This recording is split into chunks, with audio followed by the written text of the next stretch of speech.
Hello there. Today we're going to be taking a look at this rather unusual device. This is a plot drive supplied by Calcomp, and that's about all I can tell you about it.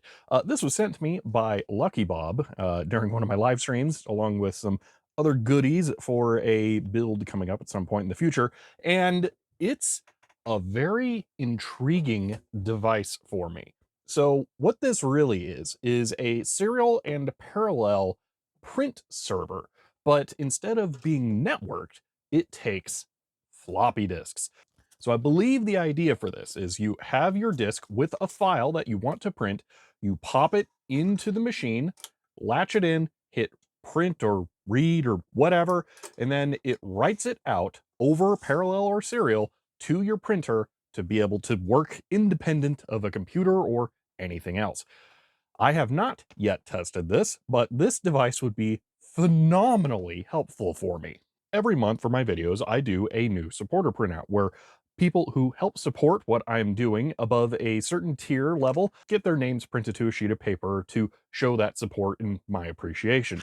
However, to do that, I end up using this. This is a Sabrent USB to parallel adapter, even though this is the DB25 port. I have a full-size Centronics connector, but this really sucks to use. I have to do this whole song and dance every single time I want this thing to actually work, and it's a huge nightmare. So the idea of just being able to write a text file to a disk and hit play sounds incredibly enticing. So today, we're gonna see if we can get this thing working.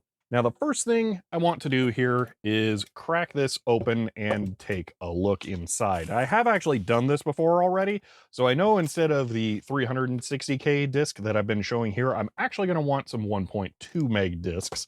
I don't know how adaptable this will be to different size disks or track counts and that kind of thing, but we're just going to go ahead and use 1.2 megs just to be safe. But I would like to take a look over everything else in here, and then when we go to power it for the first time, just leave it open to see what happens.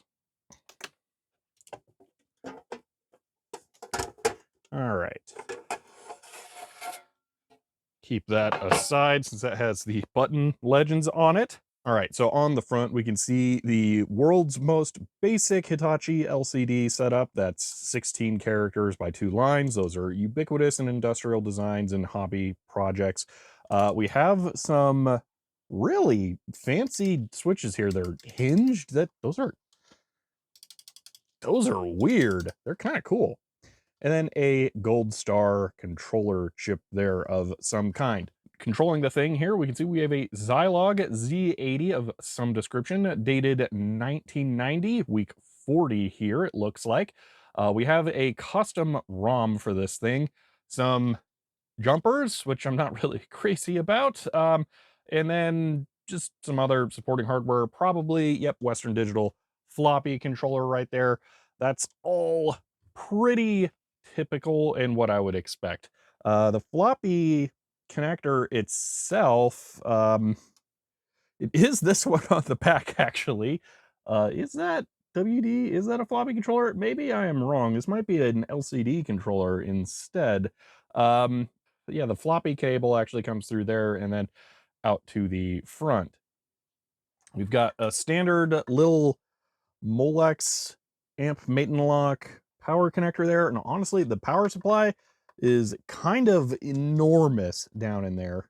I can barely see in there. That blue cap is one of the safety caps, and it's not Refa. So I don't think I have to be concerned about a Refa blowing up in this, thankfully, because they don't typically mix and match too many brands, although I have seen it. But if that happens, well, it'll be my first time ever having a Refa blow, because I don't feel like extricating that because it's deep in there. And so far, all of the capacitors that I can see, like one right there, the tops all look fine on.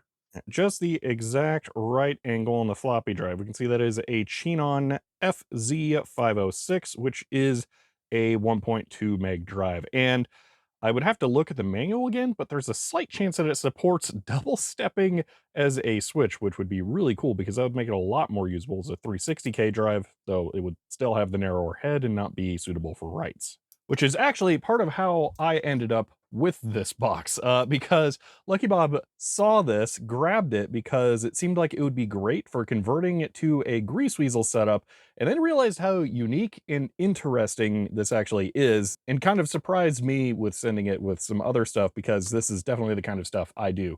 It is surprisingly difficult to find good enclosures for putting floppy drives into for grease weasel stuff. This is the one I will be using here today, and I ended up finding an FD505 to put in here, and the grease weasel barely fits in here, and I still have to have an external power supply for this setup.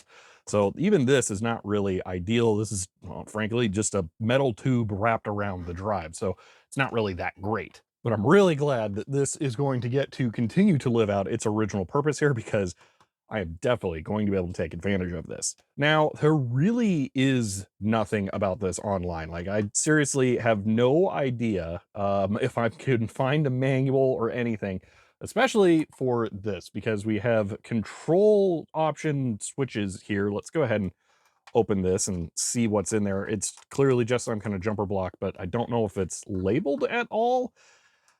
This is probably for setting, yeah, the baud rate, parity, bit length, or data packet length of the serial port.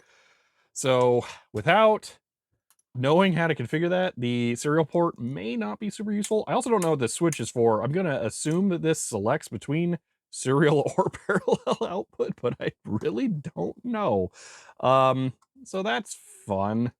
But I think that's everything we can easily see inside here. So let's go ahead and apply power and fire it up and see what happens. All right, plot drive 5, it is set to parallel. You know what? For kicks, I'm gonna turn it off, flip the switch the other way.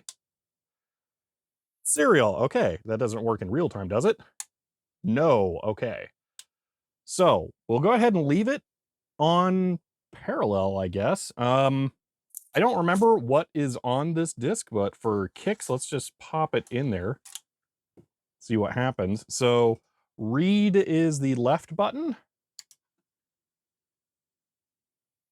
Read dir, bad CRC. Okay, interesting. Again, this could be formatted any kind of weird way or not formatted at all. I don't remember.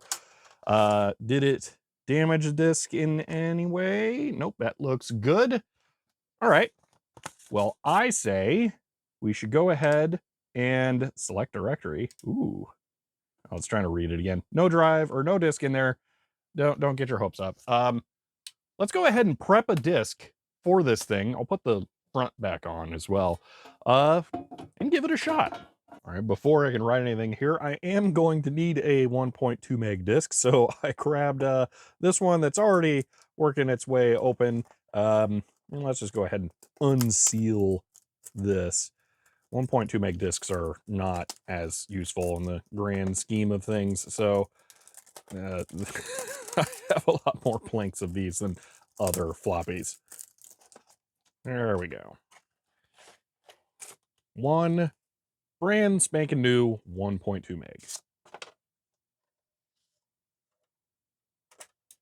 Okay, so over on my modern computer, what I will end up doing is downloading the members and supporter information from YouTube and Patreon, and then I will run this script here pointed at the two files, and I will get a file that looks like this. It's just a plain ASCII text file that has all of the names listed out that I print. So that's how that generally works. What I will do slightly differently here, though, to make this easier to do, is utilize some Linuxy kind of stuff. I know everybody loves it when I mention I use Linux, but what I will do is I will copy this file into this folder here, and then I'm going to be able to right-click this folder, go down to Actions, and then I have some custom KDE service menus here. So I'm going to go ahead and do floppy dir to disk image. Click that.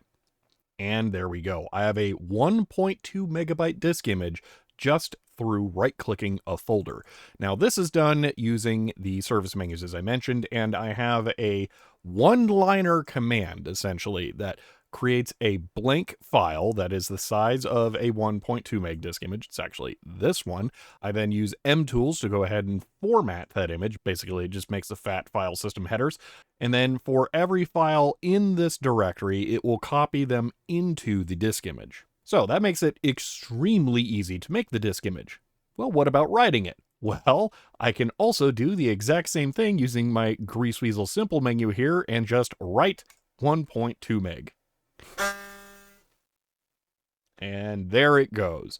So the way this works is it just takes the path of the file that you have passed, and then I have a very basic Greaseweasel command here that just writes the disk image. So I'll just wait for this to finish, and then we can try popping that floppy into the PlotDrive and see if it works.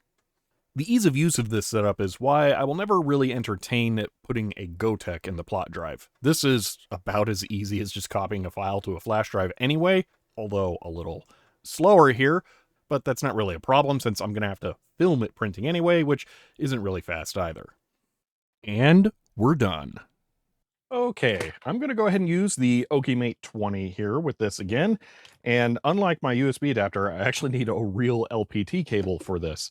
Uh, so thankfully I had one of those on hand at home. So we'll go ahead and plug this in here. And a side note, it was pointed out to me in the comments of the video that I did on this, is this actually takes different modules that go into this bay. It would be really cool to make a GPIB one. Not that I really need it, but like, everything should be GPIB. There's really no reason I couldn't build the USB adapter into that too, now that I think about it. Huh. Well, doesn't matter because they still suck to use on Linux. Anyway, let's go ahead and plug this in to the parallel interface on here. Now the plot drive should be ready to go.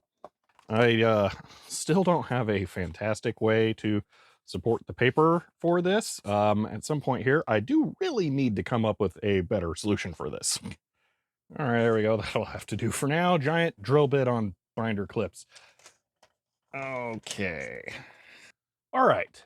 So I think I should be able to turn this on, turn the printer on.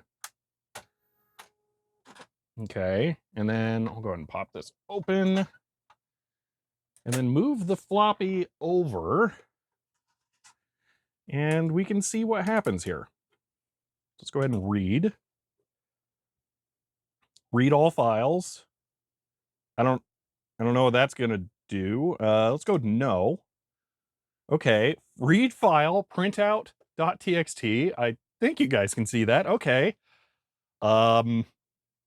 You know what? I'm just going to set up to film it as if we were doing the full outro printout and we'll see what happens.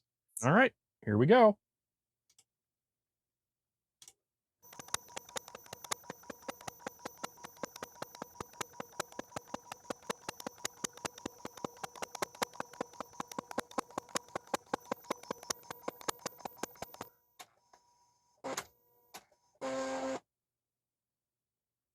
Well, I definitely screwed up the alignment there. I forgot to pull the paper back and make sure that it was parallel to what was coming in, but that totally worked. That's incredible. It's exactly what I wanted. You could see how it was buffering and reading in more of the disk as it went along as well. That was, it's perfect. It's exactly what I need.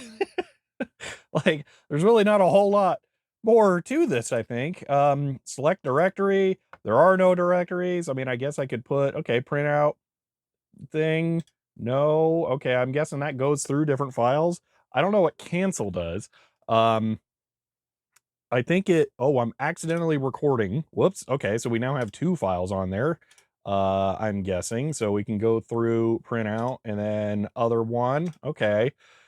Well, that's interesting. Yeah, so it can't actually record data in, which recording over parallel, I mean, I guess you could print from a computer to this to write it to the disk as well, which would work. So that's a feature.